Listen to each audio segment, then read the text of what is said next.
மக்களே, ஒருவர் இறப்பதற்கு முன் நம்ம பசங்கள நம்ம எவ்வளோ சேஃபா நம்மளுடைய சொத்துக்கள பாதுகாத்து அவங்க கிட்ட நம்ம குடுத்துட்டு போறோம் அப்படின்றது ரொம்ப முக்கியமான ஒரு விஷயம். அந்த வகையில என்னோட குடும்பத்தில எனக்கு இருக்கக்கூடிய அனுபவங்கள்ன்றது வேஸ்ட் எக்ஸ்பீரியன்ஸ் அப்படின்னு சொல்லலாம். ஏன்னா, என் குடும்பத்தில அவ்வளோ சிவில் கேஸ் பிரச்சனை, அ நெறைய சேலஞ்சஸ வந்து நாங்க ஃபேஸ் பண்ணோம். அ ஒரு குடும்பம் வந்து பார்த்தீங்க அப்படின்னா, நல்லா ஒரு குடும்பத்துக்குள்ள நல்ல புரிதல் இருக்கக்கூடிய குடும்பங்களும் இருக்குது. ஒரு சில குடும்பங்கள்ல இவன் நல்லா இருந்தா, இவன் நல்லாவே இருக்கக்கூடாதா அப்படின்னு நினைக்கக்கூடிய குடும்பங்கள்ல இருக்குது. என்னோட குடும்பம் வந்து பார்த்தீங்கன்னா, 2வது வகை அப்படின்னு வந்து சொல்லலாம். நம்ம நல்லா இருந்தோம் அப்படின்னா யாருக்குமே வந்து பிடிக்காது. நல்ல பாம்பு மாதிரியான விஷம் வச்சுக்கொண்டே வந்து நம்ம கூட வாழக்கூடிய ஆட்கள் கிட்ட இருந்து நாங்கலாம் வந்து வளர்ந்து மேல வந்து, எங்க அம்மா அவ்வளோ போராடி எங்களுக்கு வந்து பார்த்தீங்கன்னா, ப்ராப்பர்ட்டிய வந்து சேஃப்கார்ட் பண்ணிட்டு போனாங்க. எனக்கு தெரிஞ்ச ஒரு சில விஷயங்கள் வந்து உங்களோட பகிரணும் அப்படின்னு. நம்ம எப்படி வந்து ஒரு சொத்த வாங்குறோம்? நம்ம ரிஸ்க் இருக்கும்போது அதை மிட்டிகேட் பண்றதுக்கு என்ன மாரி நம்ம சொத்த வாங்குறோம் அப்படின்னா, நம்மளுக்கு ரிஸ்க் ரொம்ப கம்மி அப்படின்றத பத்தி என்னோட அனுபவத்த உங்களோட பகிர போறேன்.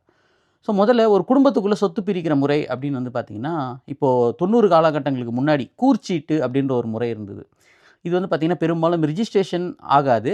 இது குடும்பத்துக்குள்ளேயே வந்து பார்த்தீங்க அப்படின்னா, இப்போ அம்மா, அப்பா 2 பசங்க இருக்காங்க அப்படின்னா, ஒருத்தருக்கு இவ்வளோ அப்படின்ற மாரியான பாகப்பிரிவினை வந்து பண்ணிப்பாங்க. கூர்ச்சீட்டு முறை அப்படின்றது ரொம்ப எளிமையா சொல்லணும் அப்படின்னா, கூர் அப்படின்றது என்னது? இப்ப கறி வந்து கூறு வெட்டி விப்பாங்க இல்லைங்களா? ஸோ அந்த ஒரு போர்ஷன், ஒரு பாகம் அப்படின்னு சொல்லிட்டு. சீட்டு அப்படின்றது ஸ்லிப்பு. ஸோ இந்த பாகப்பிரிவினை அப்படின்றது அந்த காலத்தில ரொம்ப எளிமையா பண்றதுக்கு முறையில இது ஒண்ணு. இந்த மாரி பண்ணும்போது ரொம்ப ரொம்ப காசு வந்து கம்மி. இன்னும் ஒரு பேப்பர் வாங்கி நம்ம பக்காவா அத எழுதிக் கொண்டு நம்ம பிரிச்சுக்கிற முறை அது. இது வந்து இப்ப இருக்கிற நடைமுறைக்கு அந்த கூர்ச்சீட்டு முறை மூலியமா சொத்து பிரிக்கிறோம் அப்படின்னா, அது வந்து எனக்கு தெரிஞ்சு இப்ப செல்லுபடி ஆகாது அப்படின்னு நெனைக்கிறேன். இது 90 காலகட்டங்கள்ல வந்து ரொம்ப நார்மலா இருக்கக்கூடிய ஒரு முறையா இருந்தது. அந்த மாரிலாம் எங்களோட குடும்பத்துக்குள்ள சொத்துலாம் வந்து பாகப்பிரிவினை வந்து பண்ணியிருக்கிறாங்க. ஸோ இப்ப இது ஒரு முறை வந்து 90 காலகட்டத்துக்கு முன்னாடி இருந்ததுன்றது தெரிஞ்சுக்கோங்க. ஸோ அடுத்தது, ஒரு குடும்பத்துக்குள்ளேயே இப்ப நான் இருக்கிறேன், என் பிள்ளைங்களுக்கு நான் சொத்து வைக்கிறேன் அப்படின்னும்போது என்ன பண்றேன், நான் வந்து பெரும்பாலும் செட்டில்மெண்ட் வந்து பண்ணிடுவேன். இல்ல அப்படின்னா, இப்ப என் பேர்ல ரிஜிஸ்டர்டா ஒரு இப்ப என் பேர்ல வந்து பத்திரவு பதிவு பண்ணி, என் மேல இருக்கக்கூடிய ப்ராப்பர்ட்டிய நான் உயிலும் வந்து பசங்களுக்கு எழுதி வச்சுட்டு போலாம். உயில் அப்படின்றது ரொம்ப ரொம்ப சொரப்பா காசுல வந்து நம்ம பசங்களுக்கு என்னோட காலத்துக்கு அப்புறம் பசங்களுக்கு இந்தந்த பகுதி, இந்தந்த ப்ராப்பர்ட்டி எல்லாம் போய் சேர வேண்டியது அப்படின்னு நம்ம எழுதி வைக்கிறோம். அந்த மாரி எழுதி வைக்கும்போது, என்னோட காலத்துக்கு அப்புறமா என்னோட பிள்ளைங்க அந்த ஒரு உயில பயன்படுத்தி, அந்த உயிலுக்கு வந்து உயிர் கொடுத்து, அவங்க வந்து அந்த சொத்துக்கள அவங்க மேல வந்து ட்ரான்ஸ்ஃபர் பண்ணிக்கணும். இது ஒரு முறை. இது ரொம்ப ரொம்ப காசு கம்மியான ஒரு முறை. 2வது முறை என்னன்னு வந்து பார்த்தீங்கன்னா, செட்டில்மெண்ட். இப்ப குடும்பத்துக்குள்ளேயே நம்ம வந்து பாகம் பிரிக்கணுன்னும்போது, நம்ம ரிஜிஸ்டர் ஆஃபீஸ்ல போயிட்டு செட்டில்மெண்ட் அப்படின்ற ஒரு முறை மூலியமா நம்ம பண்ணிக்க முடியும். நீங்க எனக்கு தெரிஞ்ச வரைக்கும் ஒரு 10 ஏக்கர், 20 ஏக்கர், 30 ஏக்கர்னா கூட, நீங்க செட்டில்மெண்ட் அப்படின்னு வந்து போகும்போது, நீங்க அப்படியே ப்ராப்பர்ட்டிய வந்து இப்ப என்னோட பசங்களுக்கு வந்து நான் அப்படியே ட்ரான்ஸ்ஃபர் பண்ணி குடுத்துட்டு போலாம். இதுக்கான செலவு எனக்கு தெரிஞ்சு இப்போ அ நான் பார்க்கும்போது இன்னும் ஒரு பத்திரத்துக்கு ஒரு ரூ. 40,000 வித் ஏதோ நம்ம கட்ட வேண்டியது இருக்குதுன்னு நெனைக்கிறேன். ஸோ மேக்ஸிமம் பத்திரம் ரிஜிஸ்ட்ராரோட செலவு, அதுக்கப்புறமா நம்ம எழுதுறவங்களோட இதெல்லாம் பார்த்தீங்க அப்படின்னா, ஒரு 60,000 65க்குள்ள வந்து வரும். நம்மளுக்கு வந்து செட்டில்மெண்ட் பண்றோம் அப்படின்னா. இப்ப செட்டில்மெண்ட்ல பல்க்கா எத்தனை ஏக்கர் வேணாலும் நம்ம வந்து செட்டில்மெண்ட் பண்ணிக்க முடியும். ஸோ இந்த 2 முறை அப்படின்றது வெரி காமனா எல்லா ஃபேமிலியும் நம்ம பண்ணிக்கக்கூடிய ஒரு முறை. ஸோ இந்த 2 முறையில இருக்கக்கூடிய பிரச்சனைகள் என்ன அப்படின்னு வந்து பார்த்தீங்கன்னா, இப்போ உயில வந்து இப்போ எனக்கு இன்னைக்கு இருக்கிற நிலைமைக்கு என் பிள்ளைங்களுக்கு நான் இதெல்லாம் நல்லது பண்ணி அவங்களுக்கு வச்சுட்டு போணும் அப்படின்னு நினைக்கிறேன். பட் ஆனா, இல்ல எனக்கு வந்து பிரச்சனை வருது. பசங்க வந்து நாளைக்கு என்ன பார்த்துக்கல. இல்ல அவங்களுக்கும் எனக்கும் மனக்கசப்பு வருது அப்படின்ற பட்சத்தில, நான் அந்த உயில மாத்தி எழுத முடியும். ஸோ இது ரிஸ்க் வந்து இருக்கு அப்படின்றத தெரிஞ்சுக்கோங்க. ஸோ உயில வந்து நம்ம கேன்சலும் பண்ணலாம், மாத்தியும் வந்து எழுதிக்கலாம். நம்ம உயிரோடு இருக்கிற வரைக்கும் நம்ம என்ன மாடிஃபிகேஷன் வந்தாலும், நம்ம உயில்ல வந்து பண்ண முடியும். ஸோ இப்போ செட்டில்மெண்ட் அப்படின்னு எடுத்துக்கிட்டிங்கன்னா, செட்டில்மெண்ட்ன்றது உடனடியா ஒரு ப்ராப்பர்ட்டிய வந்து நம்ம ட்ரான்ஸ்ஃபர் பண்ணி குடுத்துர்றோம் அப்படின்றத தெரிஞ்சுக்கோங்க. ஏன்னா, செட்டில்மெண்ட் நீங்க பண்ணி முடிச்சுட்டீங்க அப்படின்னா, பட்டா மாற்றங்கள்லேருந்து பட்டா, சிட்டா, அடங்கல் இது எல்லாமே வந்து பார்த்தீங்கன்னா, நீங்க உங்களோட இப்ப என் பையன் பேருக்கு குடுத்துட்டேன்னா, பையன் வந்து அவர் மாத்திட்டு வந்து போக முடியும். செட்டில்மெண்ட்ன்றது உடனடியா ஒரு ப்ராப்பர்ட்டிய நம்ம ட்ரான்ஸ்ஃபர் பண்ணி குடுத்துர்றோம். அவங்க அத ஹேண்டில் பண்ணி அவங்க அந்த செட்டில்மெண்ட்ட பேஸ் பண்ணி மத்தவங்களுக்கு விக்க முடியும் ஈஸியா. ஆனா இதே உயில்ன்றது என்னோட கால மறைவுக்கு பிறகு அப்படின்ற மாதிரியான ஒரு கேட்டகரியில வந்துரும். அந்த நம்ம கால மறைவுக்கு அப்புறமா அத வந்து அவங்க டேக் ஓவர் பண்ணிக்கிறாங்க. அதுக்கப்புறமா அவங்க பேர் மாற்றங்கள் எல்லாம் பண்ண முடியும். ஸோ இதுதான் வந்து 2 வித்தியாசம். ஸோ இதில் உயிலில் இருக்கக்கூடிய ரிஸ்க்கு வந்து நான் சொல்லிட்டேன், எப்போ வேணாலும் மாற்றி எழுத முடியும் அப்படின்னு சொல்லிட்டு. அதே மாதிரி தான் செட்டில்மெண்ட்டும் உங்களால் கேன்சல் பண்ண முடியும். ஸோ செட்டில்மெண்ட்லேயுமே இப்போ நான் வந்து எழுதி கொடுத்துட்டேன், இல்லை எனக்கு வந்து மனஸ்தாபம் வந்துருச்சு அப்படின்ற பட்சத்தில் செட்டில்மெண்ட்டை கேன்சல் பண்ண முடியும் அப்படின்றத நீங்கள் தெரிஞ்சுக்கோங்க. இல்லை நம்ம மாற்றி எழுதுகிறோம் அப்படின்னா கூட நீங்கள் அந்த செட்டில்மெண்ட்டை கேன்சல் பண்ணிவிட்டு புது செட்டில்மெண்ட் வந்து பண்ண முடியும். ஆனால் இதே வந்து உயில் வந்து இப்போ நான் பசங்களுக்கு வந்து எழுதி கொடுத்தாச்சு, எழுதி கொடுத்ததுக்கப்புறமா இந்த என்னோட உயிலை வச்சு என்னோட பசங்க வந்து அந்த சொத்தை ஆண்டு அனுபவிக்கிறாங்க அப்படின்ற பட்சத்தில் அந்த உயிலை வச்சு அவங்க பசங்களுக்கு உயில் எழுத முடியுமா அப்படின்னு வந்து பார்த்தீங்கன்னா முடியாது.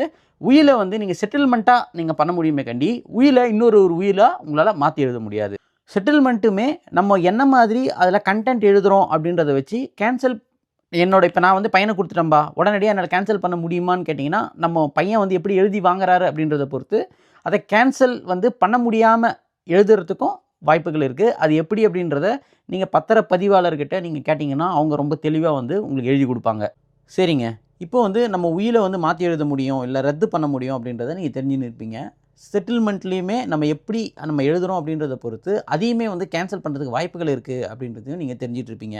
சரிப்பா, அம்மா அப்பாவோட மனநிலைமை அப்படின்றது வந்து பார்த்தீங்கன்னா, இப்போ உதாரணத்துக்கு வந்து 2 புள்ள இருக்காங்க. பெரிய புள்ளக்கிட்ட போய்ட்டு அம்மா அப்பா இருக்கிறாங்க. பெரிய புள்ளைக்கு வந்து சொத்தெல்லாம் எழுதி வச்சுட்டாங்க. எழுதி வச்சதுக்கப்புறம் சின்ன புள்ள வீட்டுக்கு வந்து போகிறாங்க. அப்படின்னும்போது இப்போ சின்ன புள்ள நினச்சாரு அப்படின்னா எதனா ஒரு பிரெயின் வாஷ் பண்ணி, இல்லை ஏதோ குடும்பத்தில் இருக்கக்கூடிய ஏன்னா ஒரு இன்ஃப்ளூயன்ஸை யூஸ் பண்ணி, ஏன்னா வயசு முதுமைன்றது வந்து பார்த்திங்கன்னா அவங்களுக்கு வந்து எந்த பக்கம் சாயறது, யார் அவங்கள பார்த்துக்கிறாங்களோ அந்த பக்கம் சாயக்கூடிய பெற்றோர்கள் வந்து இருக்க தான் செய்கிறாங்க. என்னோடய ஃபேமிலிலேயே வந்து நான் நிறைய பார்த்துருக்கேன் இதை பற்றி. அதனால தான் இவ்வளோ டீட்டெயிலாக உங்களுக்கு இந்த மாதிரியான விஷயங்கள் சொல்ல முடியுது. அப்படி இருக்கும்போது இப்போ நம்ம குடும்பத்திலேயே நம்ம நல்லா இருந்தால் மற்றவங்களுக்கு பிடிக்காது அப்படின்னு நிறைய ஆட்கள் இருக்கிறாங்க. அப்போ நம்ம வந்து எந்தளவுக்கு சேஃப்கார்ட் பண்ணிக்கணும் நம்மளுடைய ப்ராப்பர்ட்டியை.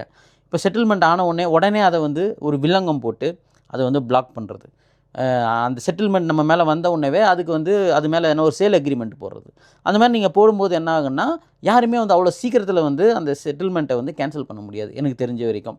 நீங்கள் என்ன பண்ணலாம்னா அந்த செட்டில்மெண்ட்டை பேஸ் பண்ணி மற்றவங்களுக்கு வந்து அதை ட்ரான்ஸ்ஃபர் பண்ண முடியும். இல்லை பசங்க மேலே நம்ம உடனே ஸ்ப்ளிட் பண்ணி கொடுத்துட்றோம் அப்படின்னா அப்போ வந்து அந்த ப்ராப்பர்ட்டி வந்து பசங்க மேலே நம்மளுக்கு கை மாறி போகுது. ஸோ இந்த மாதிரி ஒரு ப்ராப்பர்ட்டி நமக்கு மேலே வந்ததுக்கப்புறமா அதை நம்ம செக்யூர் பண்ணிக்கணும் அப்படின்னா நம்ம எப்படிலாம் வந்து செக் பாயிண்ட் வைக்கிறது, எப்படிலாம் பிளாக் பண்ணுறது, அதுக்கு தான் வந்து இந்த சேல் அக்ரிமெண்ட்டு அந்த மாதிரி நம்ம போட்டு வில்லங்கத்தில் வந்து நம்ம வர வச்சுக்கணும். ஸோ இந்த மாதிரிலாம் வந்து பண்ணும்போது நம்மளோட ப்ராப்பர்ட்டியை வந்து நம்ம செக்யூர் பண்ணிக்கிறோம். ஒஸ்ட் கேஸ் சினாரியோவில் நம்ம பெஸ்ட்டாக இல்லைப்பா நம்மக்கிட்ட குடும்பத்தில் ஏகப்பட்ட பிரச்சனை இருக்குது, நாளைக்கு அம்மா அப்பா எப்படி மாறுவாங்கன்னே தெரியாது அப்படின்ற பட்சத்தில் நம்ம என்ன பண்ணோன்னா, நீங்கள் சேல் டீட் நீங்கள் பண்ணீங்க அப்படின்னா எனக்கு தெரிஞ்சு எந்த பிரச்சனையுமே வந்து கிடையாது. நீங்கள் சேல் டீடுமே எப்படி எழுதி வாங்குறீங்க அப்படின்ற ஒரு மரம் ரொம்ப ரொம்ப முக்கியம்.